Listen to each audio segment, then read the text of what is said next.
Welcome to Refined Conversations, a podcast where faith is unfiltered and authenticity is required. Every conversation is unscripted, so come prepared for the raw truth of what walking with God can really look like. Settle in, open your heart, and let's dive into today's conversation. Don't forget to like and subscribe. It supports our channel, and we appreciate your feedback. Thank you. Hi, everyone. Welcome back to another episode of Refined Conversations. I am your host, and today we have a special episode with Wanda and Luis Velez together as a married couple here for an interview. Welcome to the podcast, you guys. Hey, good what's to up? be here. Thank you for having us. I am so excited for this episode. So this one's going to be a little bit different, but we're going to start off with a prayer and then we'll jump into the first question. Father God, I thank you for Wanda and Luis. I thank you for every person that is listening. I pray, Father, that they would glean from this conversation everything that they need. I pray that you would minimize us and maximize you so you get the praise, the glory, and the honor. We give thanks and ask these blessings. In Jesus' name we pray. Amen. Amen. So I wanted to take the time to talk about marriage with a lens on moving together with Christ. And I think for couples that are married that are having a hard time navigating their relationship individually and together with God, but then for us single people who one day would love to get married, but have that intimate relationship with God for ourselves, but also understand what it took to create an intimate relationship together with God. Okay. All right. Well, being together over 20 plus years, being married, this year would be 21 years, and being together. Too long. So, A long time. I would say everyone's individualism needs to be in consideration, right? Mm-hmm. And it needs to be respected. Now, when it comes to their faith, their own personal journey with the Lord, I would think that prior to becoming a couple, they would have considered and taken inventory of the type of person that they wish to, want to have a relationship with. And so I'm assuming that they would see that person's relationship with the Lord as something of great significance to keep a mindful eye on, because if that's someone that can potentially be with you the rest of your life, Right. and it needs to complement your personal journey with the Lord as well. I think that's the starting point, foundationally. Right. Okay. So an individual that loves the Lord as an individual, most likely is going to bring that into a relationship. And that's what should be brought in return. If you're asking about us, I think that was the foundation as to how we came together. Yeah. Because it was equally important to both of us. Yes. And I think that's why I feel like we've made it this far. Mm-hmm. Because foundationally, that was the most important thing individually, and it became the most important thing collectively. Right. Right. You understand? That's good. Yeah. So that's how. Agree. So if the foundation is shaky, then so if it's shaky for the individual, then strap them boots if you're trying to be with the person, because you're gonna go through it. So yeah, I also think it's also the season in your life, just kind of where you are individually. The older you get, the life experiences are lived out. Therefore, there's experience gained, wisdom gained. So you kind of live and learn, right? And so when you think about, at least for me, when I think about relationships, leading up to marrying Luis, you take inventory of not just the individual that you were with, but yourself. Like, did I compromise anything in that relationship that I know better now moving forward because, you desire to be in a healthy marriage and relationship? And with Luis, I feel like there was so much work that went into myself individually. And when I think about the question, I'm like, if I wouldn't have done that work, and I wouldn't have, my relationship with God wouldn't have been a priority, I couldn't have been with this man. Right. Thinking back about just who he was when he came into the relationship and knowing him prior to the relationship. That works both ways. Yeah, but just watching you, the way you lived your life, and knowing that your relationship with God was priority, and that was it. And so I'm just grateful that it worked out the way that it did, because that was just as important to me too. And I think that's also what attracted me to him too. It was like knowing that this was a man who loved God with all his heart, and that I could actually have a covering for my family that I still am very grateful for. That's awesome. And it kind of brings me to the next question that I had, which is, how does your relationship together with God affect your individual relationship with God? Because what we're taught, especially in single ministries, is how, as you move forward with your partner, they should be helping you draw near to God. So my question is, what does that look like? You talked about the covering. So what does that actively look like? The drawing near to God piece, well, you have individuals that think they can change their spouse, Mhm. or they can be their spiritual like leader, so to Mhm. speak. And the times where they feel like, they're going through some things spiritually that they think that they can come in and bridge that gap. I always say, like, I'm not here to make sure that she is in right standing with the Lord. Mhm. You get what I'm saying? And vice versa. Mhm. Now, we complement each other, as in, like the word of God says, being a suitable helper, being a couple collectively that wants to honor the Lord, with all of our heart, mind, and soul. Mhm. So I think it's recognizing how important it is for yourself to do it, and then you operating out of the fruits of the Spirit in your own home, like, and them just kind of just reciprocating it in return. Yeah. Mhm. If you take care of yourself, then I think it automatically overflows into the relationship. Mhm. When you're Okay. not taking care of yourself, then it's going to be, that tank goes less and less. And the person that is taking care of themselves, it's just, you're not going to be on the same wavelength, Yeah. Yeah. you know? So I would love to, if you could elaborate, but give me like a scenario. Right. I was gonna That's what I'm say, trying to think through. if I was, if Lewis is not going to, just going back to your question, like if I'm understanding it correctly, the ways in which I am moving in my faith and growing in my faith, it's up to me to want to be in God's presence and to seek out God, right? Mhm. And Lewis does, we both have very different ways in which how we come to God. Lewis is a very much so a man in prayer. There's a lot that he does in prayer, where for me, I love to pray, but I also do a lot through worshiping, as in during my worship time. And so we're very different that way when it comes to like our quiet time with the Lord, or how we go before God with our, prayer and requests, or just whatever we're wrestling with. I think we do a good job in that if there's a time when things seem a bit, what's on your mind, what's on your heart, what's going on, we always come together to have conversations and remind each other, of, how to seek God out in those situations. If the person that you're going to be with, if that part of their faith is not a priority to them, and they're not being intentional with their own walk, like, who am I to condemn and, come and check him?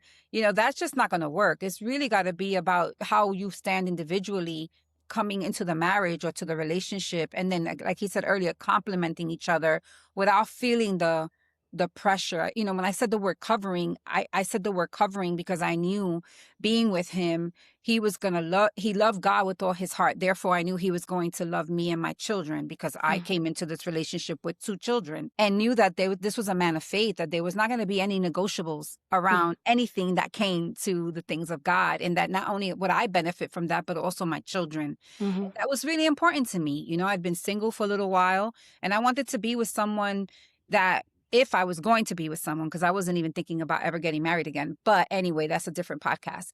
But knowing already the character of this man and watching him, I knew, man, this guy is going to be a covering for me and the kids. And I know that wholeheartedly. And it's not going to be about changing me or, seeing, if anything, it's going to help me get stronger in my walk with God, because now I've landed in a relationship where faith was a priority.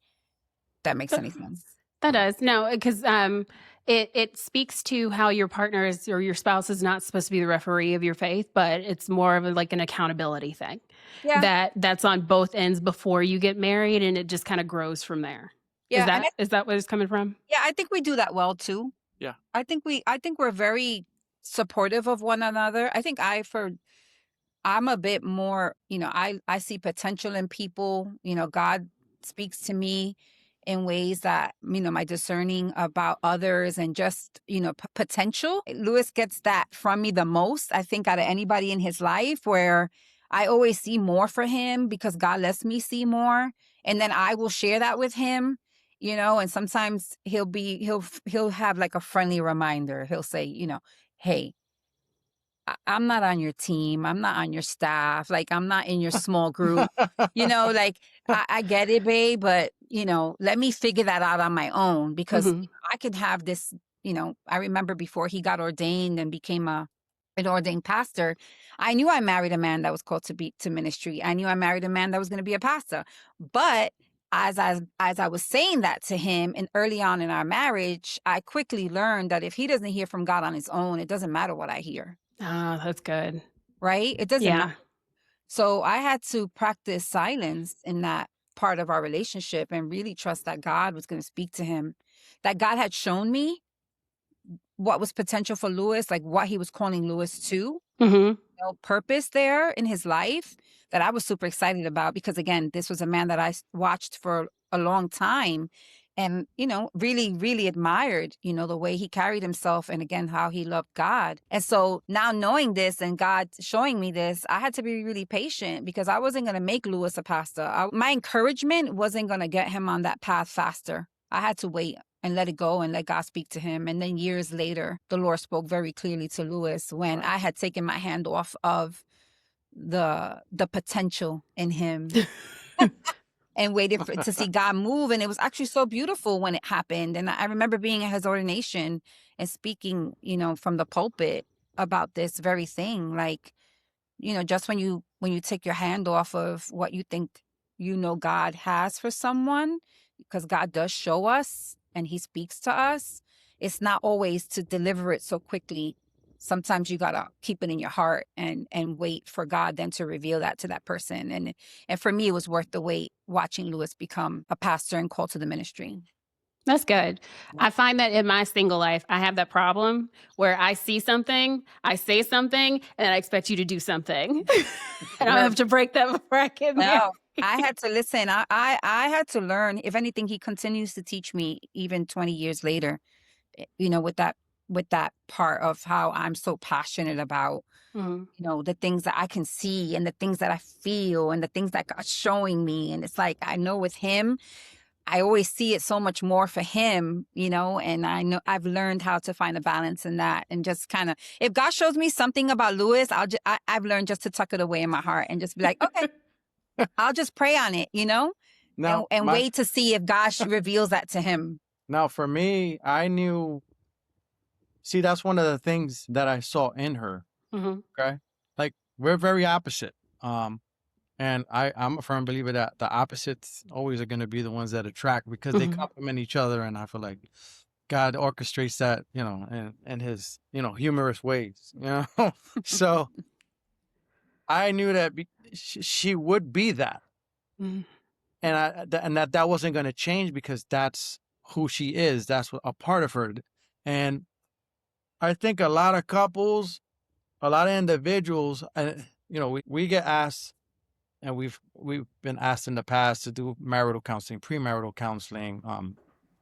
And I'm like, you're so upset about something that they were before you got to them, and you're expecting them to change now, because now you're at a place where you're changing and you're requiring the same change or the same pace of change.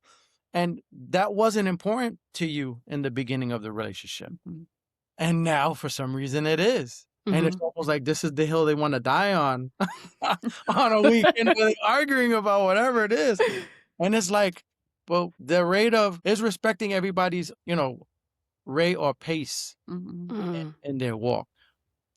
What I was saying from the very beginning of our time together was, if the foundation individually is not set, right, and you can't recognize that, because when you come together now is the merge of those two things that you're trying to create a new foundation for your union, then just know that you got to build from on top of that. Right. And some people are frustrated because they didn't care about the foundation. Now they're building in reverse. Yeah. They're not working from the bottom up. They're working from the bottom down. Yeah. Mhm. Like, now it's frustrating to them. Yeah. Yeah. And that's when people, Yeah. you know, And then you become a change agent. And that's you're not operating in a different, that's not what you're in called a to different in capacity. a relationship, in a marriage. You can, I think, you always hear, oh, he's going to change or she's going to change. I would be one to say that as a spouse, you don't operate as, you can never be a change agent. That's just not your responsibility. It's not your No, role. it's the It Holy should never Spirit. be. It should always be the Holy It's Spirit. the Holy Spirit that Yeah. Yeah. And, it's just, you're just going to hit a wall over and over again. It's just, there's a frustration there that you'll continue to have to, like, manage or I mean, Yeah. and you'll be managing that on your own. And it's just so unhealthy, to think that way. And I would say that too, if you're not really sensitive to, really paying, it's like, I remember saying, somebody asked me, if you could go back and make a list of the kind of man that you wanted to marry, what would that list look like? And I'm like, man, my list was so limited as a teenager, like I didn't have the framework. I didn't have, the language to really put a list together. I grew up in New York City, in the Bronx, around Pentecostal church, also a Lutheran church. I mean, my whole youth was intertwined with faith, but different denominations, different ways on how to come to God and find God. But I remember being in a youth group at a different church. They took us to this retreat. It was Josh McDowell. Remember that Josh McDowell curriculum for teenagers? It's like, why you wait. Yeah, Like a promise, something like that. Like, it was like, why do you wait, to engage in a relationship? You wait until you get married, right? Oh, And worth the wait? I don't remember now. It was back in or the something. late 80s, That early was 90s. the wave. That was the wave in New it York was- City. Yeah, it was the purity ring thing is worth the wait. And you had to, like, we did that at my church growing up, and my sister did it. I didn't do it. They had like these cards, and your parents went and put like this purity ring on your finger, and you signed this card, a vow I've to seen God. that was after our time. Okay. That was our age. But anyway, I just remember, if I think about, again, the question and think about the way in which, I was growing up and being shaped as a young Christian young lady, you don't talk about what kind of man you want. You just know you got to wait for the man that God Yeah. has for you. Yeah. Wait for Yeah. God's will, God's will. And it's like, no way. I found now, as I mentor young women, young adults, the conversations are just so much more honest now, right? Because I have a lived experience. But now I know, if I'm going to say to a young lady, hey, what's your list look like? Oh, I've never really worked on a list. Let's talk about the list. Like, let's be very specific about that list. And you can be very specific, because God, that's the God we serve. We have a God that gives us the desires of our heart, that the things that are good for us. So you can make that list very intentionally. I didn't put it on my list. The top thing was, a man of integrity, a man who loved Jesus. Yeah. And you're like, oh, a man that's fine, a good looking guy, a guy that, the things that are important.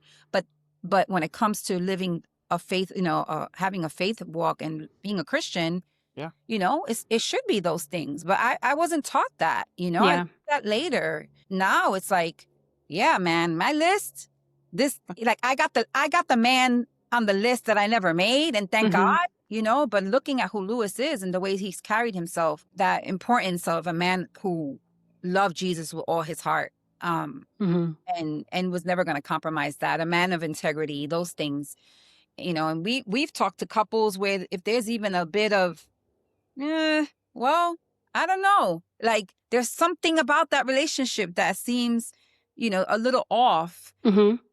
A lot of couples don't like to hear that, but we are very honest in our approach, because, again, it's so important that you don't compromise, who it is, so that you're not working, what you said, backwards from top down. Yeah. Yeah. Well, let me ask you this question, because this is something that I recently did. So I've done that list, and it went from physical characteristics, like a minimum of 6 feet, to actual character, man of God, honest, integrity. So my list has definitely changed as I've gotten older.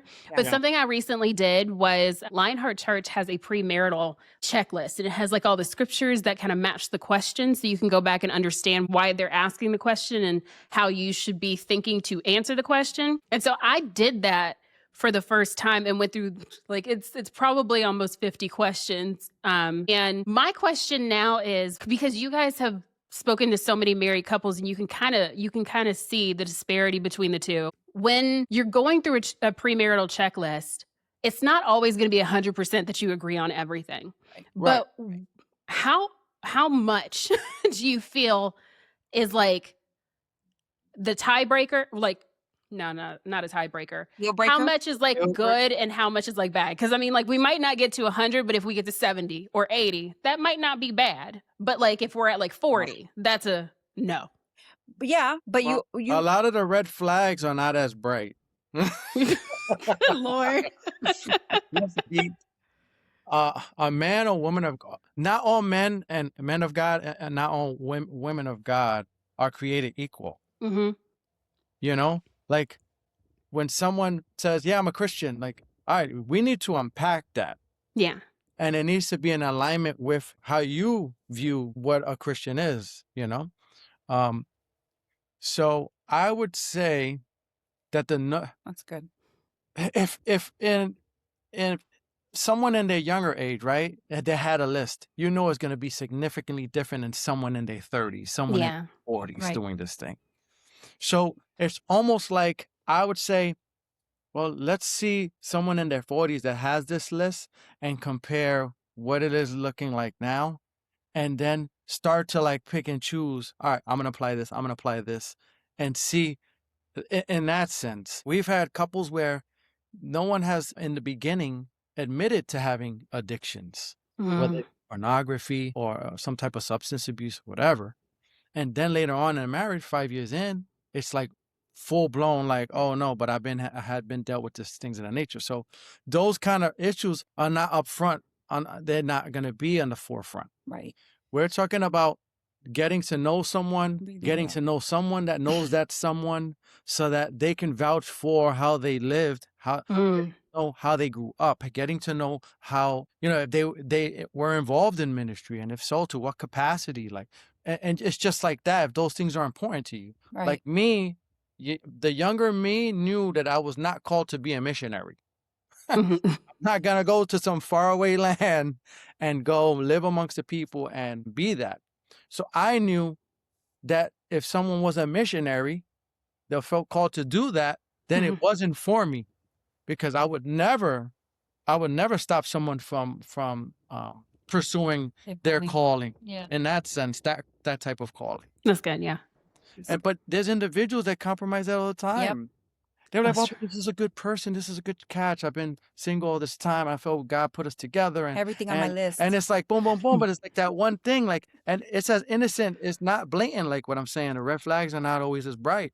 But it's a thing for you to say, well, if I can't see myself doing that in the future, or God calling me to that, but it's calling you, is being spiritually mature enough Right. to be like, then I get not gonna this work. is more important. Right. You pursue that. Right.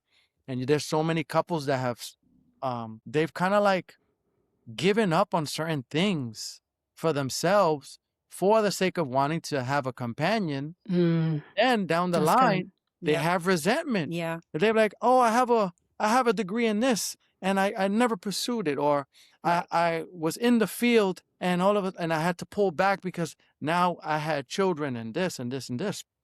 And it's all important things, but it wasn't thought about beforehand. It's like we seldom. So when you're younger, you think you have all the time in the world. When you're older, like for like me, I'm like that. If the Lord could double my time frame here on earth, I'll be super grateful for that. I've already gone to this point in my life. So it's like those things that weren't as important then become more important now, because you feel you have less time and less time to screw it up. You get what I'm saying? Yeah. You have more time to screw it up when you're a kid, or you just operate out of just like this whole concept of, no, but I love and then stuff Yeah. like that. The older I get, the more strategic I am about the choices that I make, for sure. Yeah. I also think all of this comes down to just the way in which you're communicating with one another too, right? And Right. so when you answer the question about the premarital questions, you you want to be with someone that you can have really open communication with, to ask deep questions and Yes. to build a good friendship with. And again, that be part of the, their foundation. That's Luis and I. One thing we always share with couples is that we are each other's best friends. And sometimes people hear that and they're like, oh, that's corny, right? Or yeah, right, whatever, right? And I'm like, no, like our communication is, one, we're honest, we're open, we are able to bring whatever that is to the table. We always have. I've shared my deep, dark secrets. He's shared his deep, dark secrets. You know what? But in 20 years of being married, we're still learning each other. We're still learning things about one another. But the thing that hasn't changed is, again, that who he is and that foundation that what we've built on. Like, that never But changes. there's always continued growth. We both have evolved so much in these last few years that, with what he does now compared to what he did 5 years ago, and how, his career choice now, and even what I'm doing, like, we're learning how to live with this person, like I'm learning how to live with this person, and when you're going through premarital, no one's, you're answering all those questions really well. Yeah. Like, you're going to answer those questions really excited. You're going to be so like, oh my gosh, yes, yes, yes, yes. And then, and then it's like, but you still got to get somebody that's going to tell you, hey, listen, 7 years in, it may get tough. 10 years in, you may hear, your spouse may tell you something they never told you before. Right.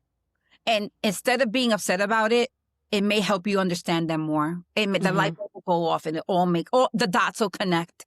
And you can make a choice. You can say, oh, I'm mad at you for not telling me that. Or you're going to say, like in my case, when that happened to us, it was like, oh, that makes so much sense. Now I understand you more. And that means I can love you more.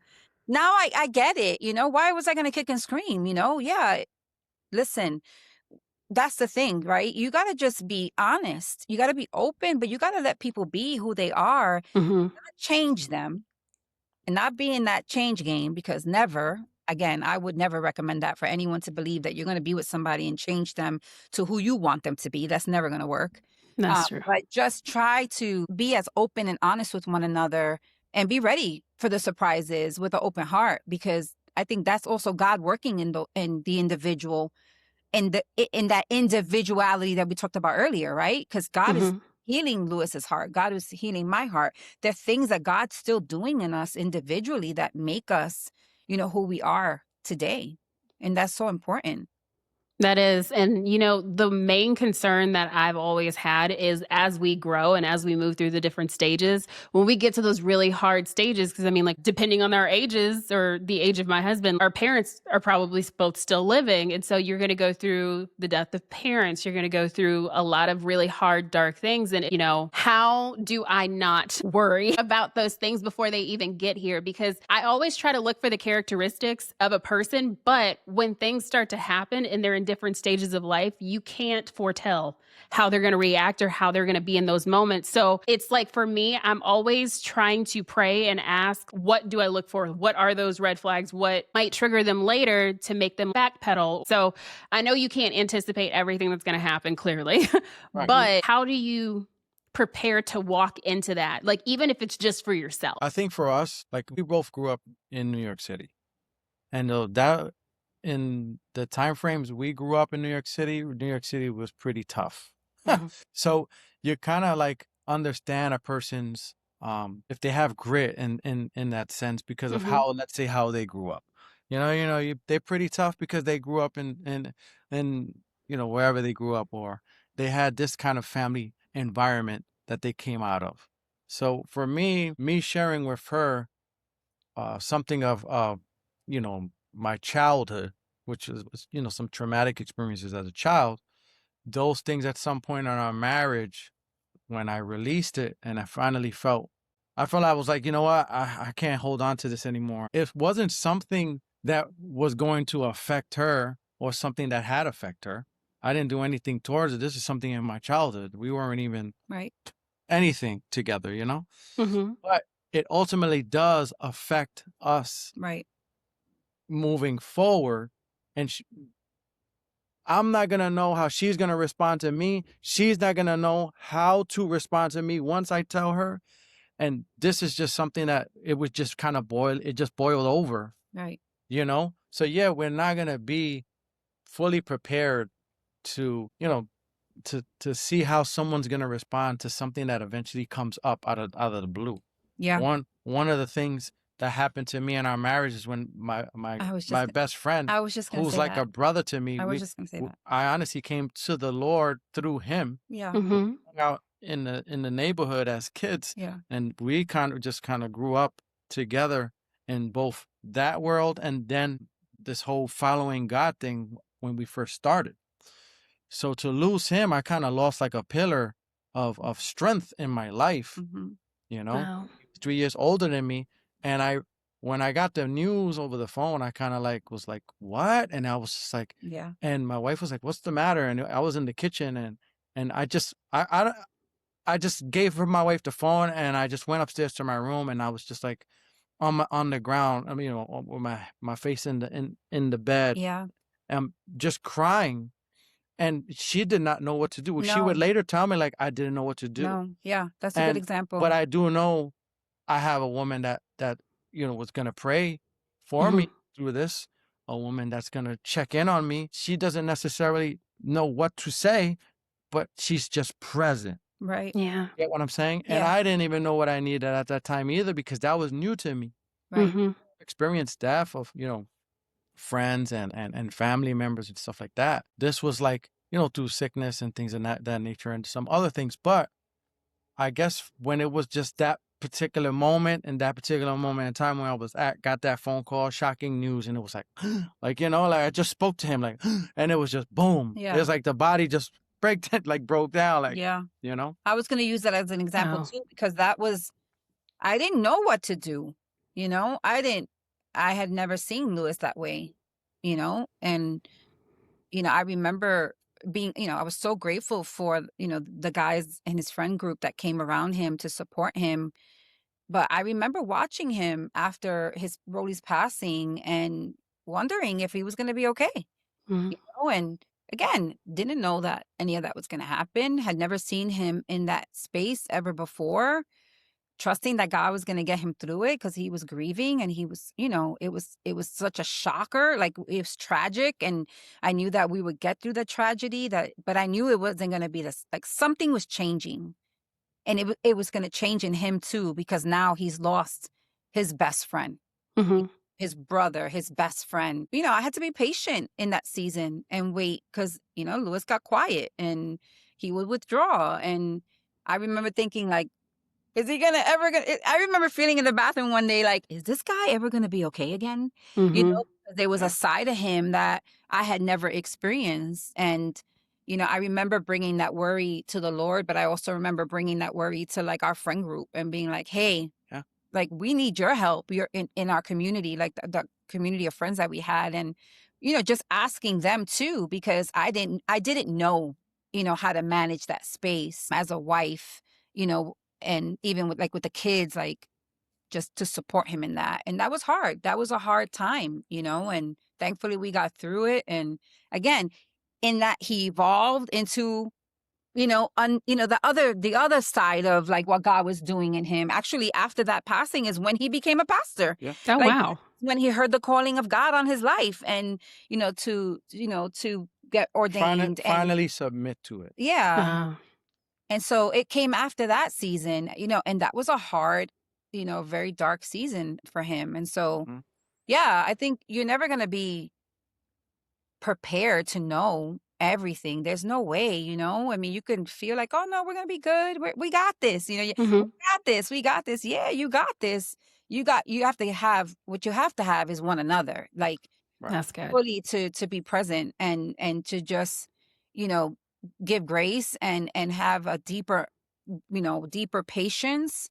And you could be honest about whatever that and however that feels, but just like you're in it and you're committed and you're going to see it through.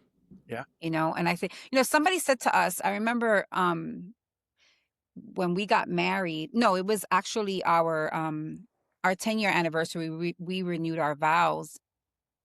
And there was a woman that I used to work with And she was a woman that felt called to ministry. Mhm. But her husband was a businessman. He worked in corporate, and she worked in ministry. And I remember her telling me one day after our reunion, what is it? I'm trying to say, Already. our renewal. I remember her talking to me, a couple of weeks later. She said, "Hey, I want to just mention to you thank you for inviting me to your ceremony. It was beautiful to watch you and Louis, because she had been at the wedding, Mhm. when we first got married. So now here we are 10 years. She said, one thing about you two that I've always, I'm so blessed by is that you both are called to ministry, Mhm.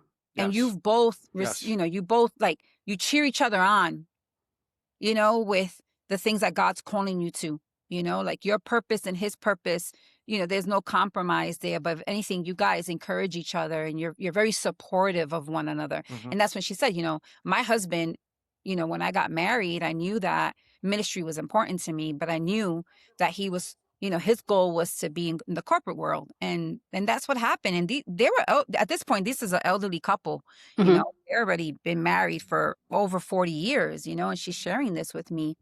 And she just said, I admire that about you and Louis. And I also am like, she said she was so, she loved that for me, Mhm. because she knew what she she desired that in her life. And, it just didn't happen that way. And they stay committed, and obviously have had a beautiful marriage. But it made me kind of feel like what we said earlier, there was something in there that she saw in us, that potentially maybe it was something that, she had processed in her own life. And now she Mhm. wants to make sure that she's saying and blessing, and passing it on, Yeah.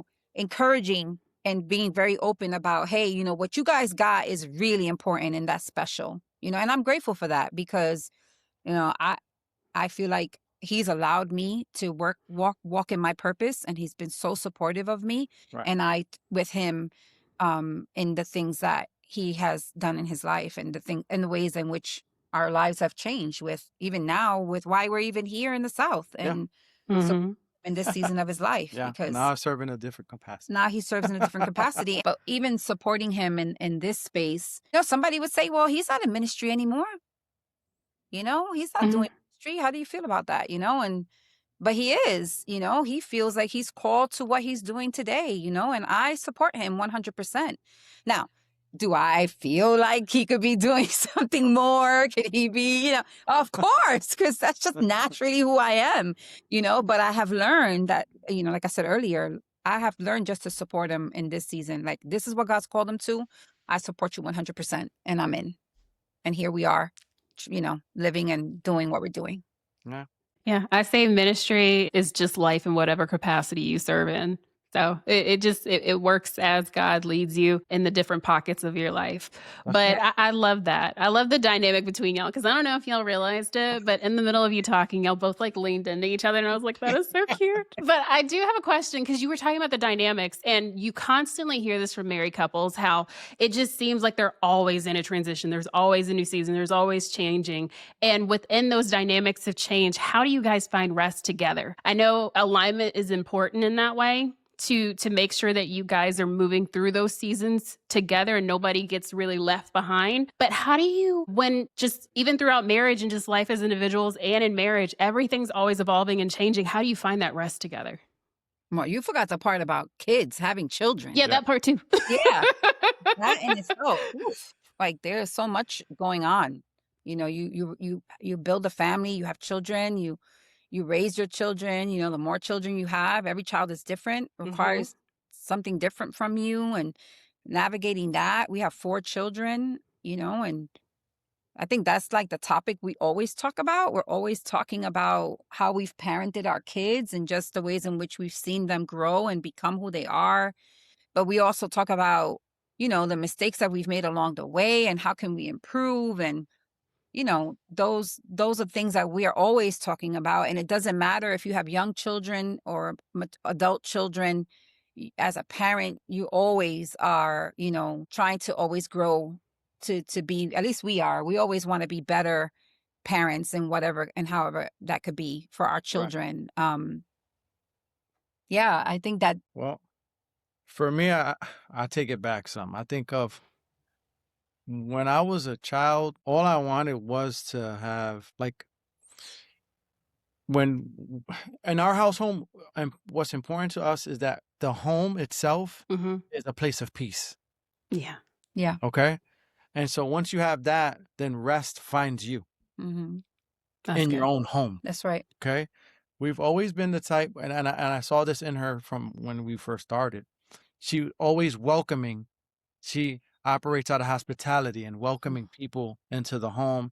And I'm the same way. Mm-hmm. So that we complemented each other. But could you imagine if I wasn't that way and I would quench that in her? Mm. Even her home, she couldn't even open in the sense of, no, I want my privacy and blah, blah, blah. Like, honestly, I thought everybody did that. And I learned with some friends that it was like, nah, really, I grew up where no one was allowed at that Yeah. crib. All my boys used to come to the house, and my mom knew them by name, and they would she would cook for them, like, and they needed to sleep over. They would come have, they would sleep over. So it was just different. Mm-hmm. We always knew we wanted to have that space where if those individuals that we invite in, they can feel that same Yeah. peace too. Yeah. And to me, that's rest. Like, I love to be home. I find rest at home. Mm-hmm.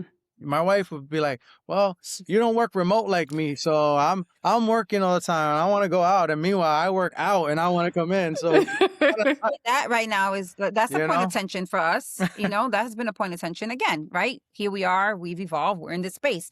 So then that becomes a point of tension. So then how are we going to manage that, But right? that's when the communication piece comes yeah. in, and we come together, and I hear her out, she hears me out, and it's like, all right, we take a self inventory. All right, so what, A what date night or yeah, whatever a we date need. night could be restful or whatever the case may be. And it's just that intentionality. But Yeah. honestly, I would say that because of my, my childhood, I always knew that in my home, I wanted just for it to be a particular way, in that sense that it would be a place of like, rest in peace, Yeah.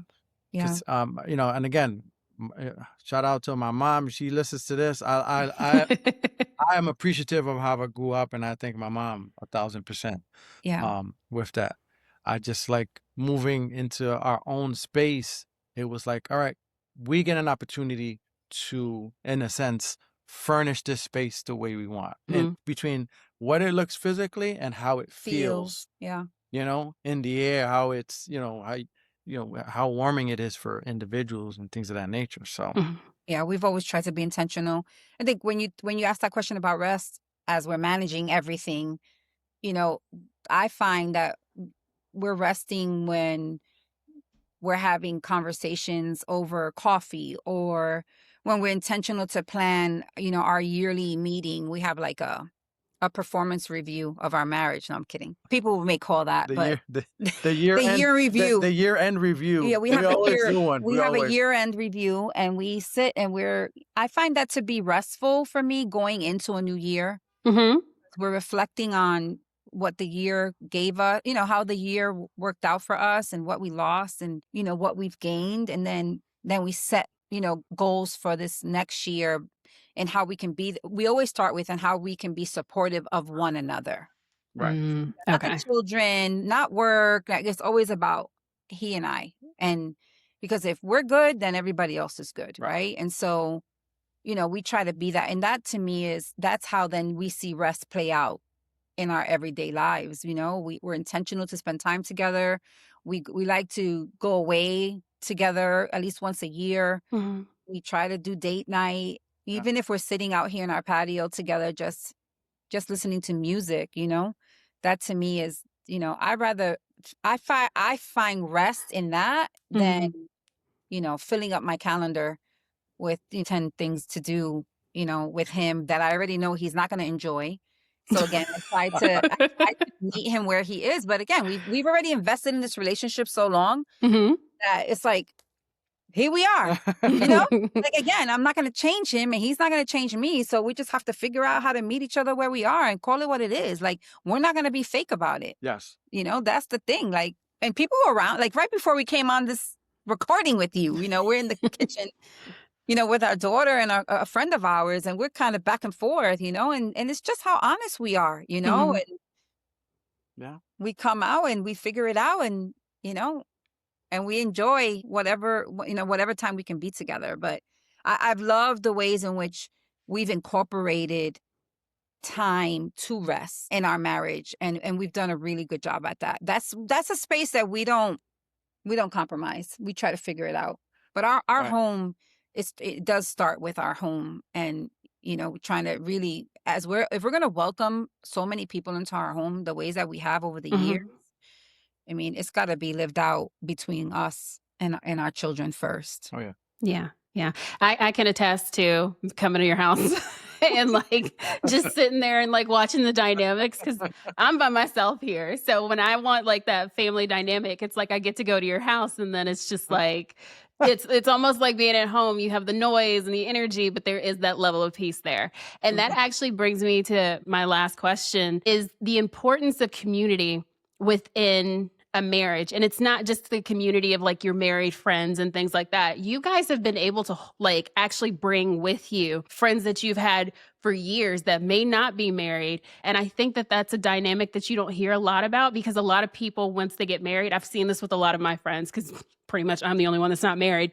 They they go and they start hanging out with more married people. So then I become kind of the person that just comes around on specific occasions. And so you guys have that dynamic where your community looks so different and it's very broad. So I really love that about your house, and how you guys are able to just mingle and mix with different types of people in different stages of their life. But how does that impact your marriage? How does that impact your family, being able to like expand your community out in that way? Well, I feel me personally, it gives me life. Yeah, for sure. And so I know it does us as a, Yeah, I was going to say the same thing. it gives us both life. Life, So, yeah. and you're right. We've people from all walks of life, all different ages, Seasons, yeah. But, and this is the thing with us. We'll go as deep as anybody wants to go, That's right. because we're the same in public as we are in private. Yeah. That's why when she made mention, earlier, with our youngest daughter, and a friend of mine that's like a brother to me, he's actually my old college roommate. We can have a little spat about whatever, the frying pan and making, some scrambled eggs, and then, have a quick little spat. And then my brother here, he's pretty hilarious. He'll be like, see, Jada, this is a healthy relationship. Healthy arguments in front of people. And I'm just like, dude. And then it's just like, we're just back to normal. Like, Yeah. But that's just the way we are. It's like, because we know at the end, there's nothing she could do that's going to make me change my commitment to her. I mean, granted, if something egregious, like, but I'm just saying, we're going to get into it. We're going to disagree, but at the end, we're always going to come right back to that foundation. Yeah. And know that, all right, we're going to hit the reset button, and let's find compromise, or let's move on. And Yeah. I think that's even the example of this morning, like having, a good friend of ours at home around our kids. Like, we have friends that have had, they're great role models to our children. Regardless of their stages of life, like whatever they're experiencing. Yeah. Like, we invite them into our home in their worst season, because first of all, they seek, they want to come. Some, will come and say, I want to come visit you guys, just because they need the space and they need the time, knowing that if you come to our home and you just want to rest, we're going to give you that space, and you don't need to sit with us. You don't need to always be with us. If you just need to stay locked up in the room, and rest, like, we're okay with that. Like, we're not the ones that are going to say, hey, we have an agenda. If you're going to come visit us, we're going to check off the to-do list. No, we want people.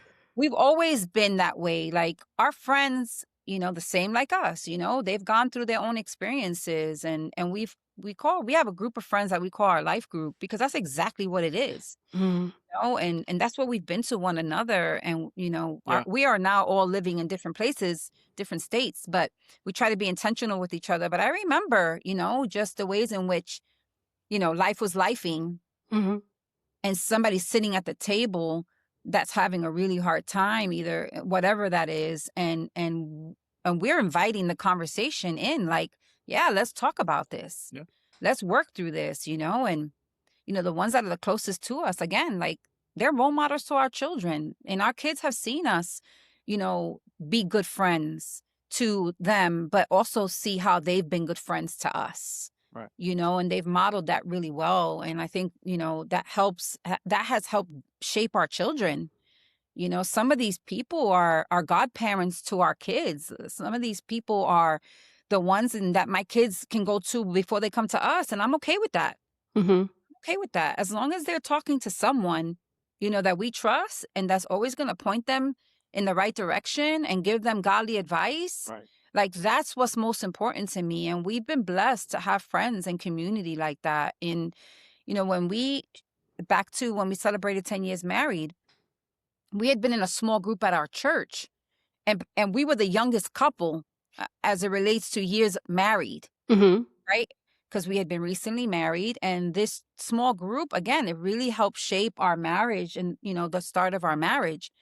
And we hit that 10-year mark, and I asked those couples to stand in the aisle when I was coming down the aisle for our renewal, because they represented so much wisdom gained. They were so supportive to us. I had a miscarriage in while I was in that small group, and two of them, and they were so supportive and helpful, and prayed for us and helped us through that season. And so even in that renewal, it was important to honor our community. Mm-hmm.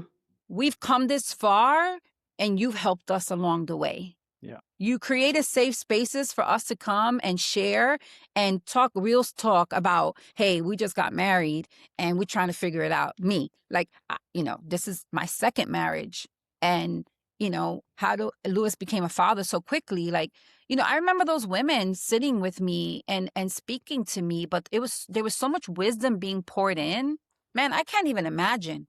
Honestly, like I think back and I'm like, if I wasn't part of that small group, or we wouldn't have been in that church community that we were in, or even who our friends were, like all of those people, all of those experiences help shape us. Right. Wow. And help us really take a good look at, like, who do we want to be individually and show up for people, and what space do we want to create, but then how important is it that we do when we do that together? We had a girlfriend come for the new year. She's a single woman. When she said she wanted to come and bring in the new year with us, she was trying to surprise me. So she was in touch with Luis, because she's good friends with Luis. And so it didn't work out that it was a surprise. At the end of the day, we were so excited about hosting this friend for the new year, because she's so dear to both of us. Yeah. And I think that's another thing about Luis and I. We had some, like, I don't know, I don't want to call them rules, but I guess guidelines for our marriage. It's like our friend in our community group is really important to us, because it's got to be for us. Yeah. It's got to be people that are welcomed in our home, that know us Right. both, that Mm-hmm. Luis has never, in all the years that we've been married, I've never said, hey, I'm going to go have lunch with Jackie, and him say, who's Jackie? And not because he knows her life, but he knows who she is. Mm-hmm. You understand? Yeah. Enough of her to say, yes, I remember who she is. I remember who she is. And, and so we've been really intentional that way. And again, that's all just poured out to our children. Our oldest daughter just got married. We were talking about this over the weekend.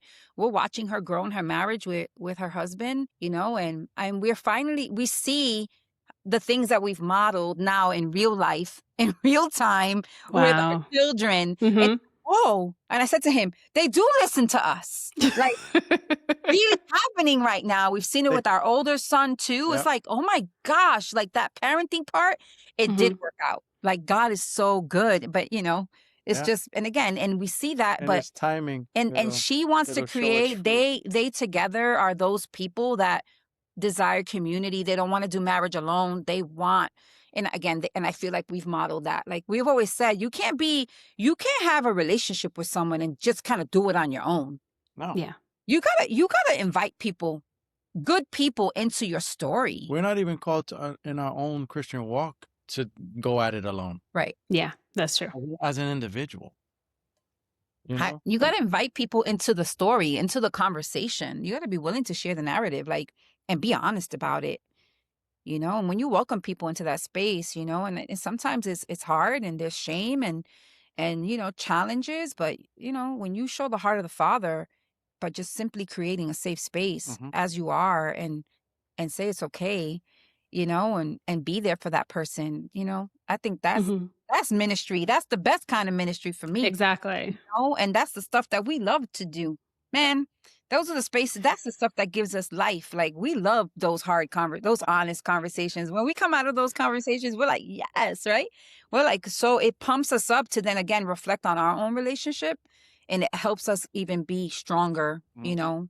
And again, that's the power of story. So, I love that. And it's funny because I was going to ask you, sneak in one more question about the kids, because you see in so many family dynamics where you have such a strong marriage where they work together, but then it doesn't always translate positively for kids because they feel like they feel that pressure. And I was going to ask you guys, have you had to have those conversations with your kids? How do y'all work through that? I'll use, forgive me, Cam Newton for an example. His parents had been married for like 30 years, have a very strong marriage. But on the other side, he didn't want to fail at marriage, so he never got married. And so he's like a playboy, pretty much. I But see. he grew up with that strong dynamic in the household. So I'm wondering how those conversations go, because that's always my question. I want a whole gaggle of kids. That's what I'm praying for. So my thing is like, Well, when you have one, then we'll revisit that. When you have one, and see, that might change. It might not. I don't know. But I mean, like, once my husband and I come together and we're building our marriage and we have that foundation that's strong and we have a healthy marriage, how do we translate that to our children so they don't fear not having that themselves? You know what I mean? yeah. So Okay. I think we just model it. Mhm. There's not a requirement of any kind right. to follow our model, Yeah. because and me and my good friend, we just spoke about this. We, as a parent, when you first start, you're thinking that you're gonna make a mini me. Mhm. Especially like, you're a father and now you have a son, and I thank God for my two sons, and it's like at first it's like, yeah, he's gonna like what I like, yeah, he's gonna be, he's gonna be this, and I'm gonna make sure that he understands this, and you go, wait, you can't make a mini me. No. Mhm. I mean, so in the same way, when it comes to our kids, we can't. I don't. I don't think they look at us and go, "Oh man, we gotta, we gotta live up to that." I don't think that at At all. all. At Okay. all. We don't. We don't. We just live it in real time, Yeah. Mhm. and I, they know that we're the same in front of them, and in private, they know. They right. know how we are out here. They see us amongst people, and they're like, they see it, and I think it's so There's no organic to them that surprise. it's like, this is normal. Yeah. We try to make it normal. Like, Right. Okay. I tell me, I have a playlist. My playlist, it kind of reflects me. Like, Mhm. if we're going for a bit of a drive and I put my playlist on, you guess what? You're gonna hear worship music. You're Mhm. gonna get some DMX in there. You're gonna hear some, and it's just kind of like me. Mhm. You know what I mean? Yeah. Um, Yes, it'll be with boundaries and stuff. Like, I don't really like the cursing and excessive things like that. So, Mhm. but you're still gonna hear some of that old school hip hop in there and stuff like that. And we kind of do that, and it's kind of just like it's like a balance. I taught my oldest son. Um, I mentioned I mentioned this to him. I said, you know what, Pop? What this conversation we're having, what I'm getting is we're trying to find a balance without compromise. Mhm. And so we try to bring balance. What the- And if they see us in a balanced marriage, I'm hoping that they will, number one, want to find someone that could give them that same kind of Right. balance themselves. Right. But they That's good. also know what's most important. Most important is we both desire God, and we both desire God in our relationship. And I think that was going to be transcending to them. That was be the most important thing for them. And then in their own way, Right. they'll find that balance. So I don't think it's an additional pressure I don't at think all, it's pressure. honestly. I also think the way in which we raised them, our kids grew up around other young adults. Mhm. And Oh yeah, so being they're on the being campus. on Yep. campus, living on a college campus, and just the influx of students in our lives. We opened our our home and our lives to all of these other children, other young adults that are, navigating, young adult life on a college campus. They find community with us and our family. So our children were exposed, especially the two older ones, like to so many different people with different, again, backgrounds, lives, stories, Yeah. and the investment that we made, me through my work, but also just in relationships. Cause that's just how um I'm programmed. That's like how I am. I want relationship with people, that's so natural for me. And so they saw that, and also growing up on a college campus where your parent, is in the role that I was in, you know, that expectation of like, you better behave because, Yeah. somebody's watching you. Yeah. Mm. I don't think my kids ever felt that. Mm-mm. They never felt that, and they never felt that pressure of having to perform because, because mom was in a leadership role that, that others may question, what kind of child are you raising? Like my kids never, if they made mistakes along the way, they made mistakes. If they chose to do things that we would have, particularly, wouldn't have wanted them to, like, they just didn't ever have that pressure. So That's whatever good. life looked like for them and their own personal Yeah, that journeys, pressure like didn't come from our it end. never came from our end, And so like I remember our oldest son when he gave his heart to Jesus and he chose not to listen to secular music anymore, and he, took all the song, right? Like he erased all those songs from his little iPod at the time, and put, more Christian music. He made that decision. Right. It was never anything that we said, oh, you can't, of course, you're going to guide your children the right way. You want to always point them to Jesus, I think, but the way we've modeled that is without them ever feeling like they have to perform, ever feeling the Right. That's pressure good. to be somebody that we want them to be. Of course, we pray for our children. We want them to grow up in the ways of the Lord. But, I want my girls to grow up fully in who God's called them to be. Even though I've said this to my oldest, like, protector mom is always going to be there. The reasons why I told you my awful stories is just because I felt like that would be a way to protect you from ever making those choices that I made. But you know what? Life happens. And sometimes they make those choices regardless of how much you're trying to share and be honest with them, and we live our lives very openly with our kids. Yeah. They know what we've done and the good and the bad, the good, the ugly and the bad, Mhm. and I believe that's important because you don't want to act like you're somebody that you're not to your kids. Yeah. Right. Because then that then can potentially create some type of performance-based relationship, right? Because now you're trying to act like somebody that you're not, and so they've never felt that from us. I think our family, I know that our children would say if you were asking them, that we would all be in agreement. Yeah. The pressure was never there. We've just loved them and walked through life with them however, whatever it is that they've been going through. And now we have two younger ones. They're going to live their lives and they're going to, our 15-year-old will graduate from high school and eventually and go out to the world and, and we're there to do life with them too. And I think And it that's becomes it. about their grandkids. Yeah. And Yeah. then, our grandchildren. But I think, I'm grateful for that. I'm grateful that the kids have never had to feel, they may have felt, I want to say with my oldest daughter, she didn't want to come to the college, because I, my role. And I never forget the day that she was like, hey, mom, you know what? I think I am going to enroll. And I remember saying to her, are you sure? Like, I just don't want you to ever feel like you have to do this because of me, And she was Yeah. like, she couldn't, like, it was like, she was surprised that I said that. Like, no, wherever you go, I'm going to support you. You don't ever have to feel like you have to do something for me.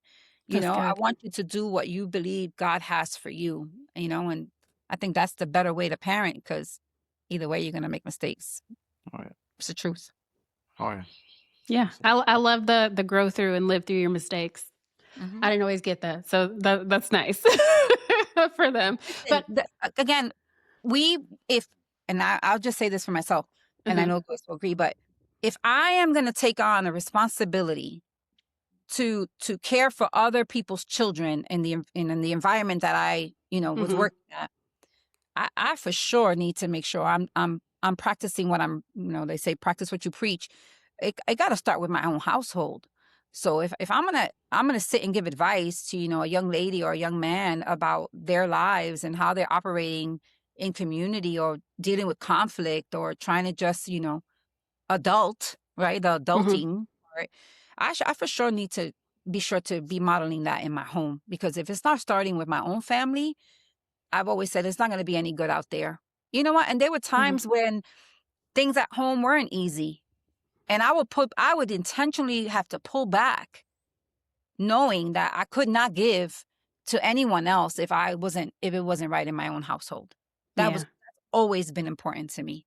You got to start at home. It's got to be home. And sometimes people don't want to express how hard it is at home. They don't want to speak the truth, and I think that's what develops the performing, for some families. I think, if you're not keeping it real at home, our kids, when you say, let's have a family meeting, and we'll say, let's meet at the table, poof, right?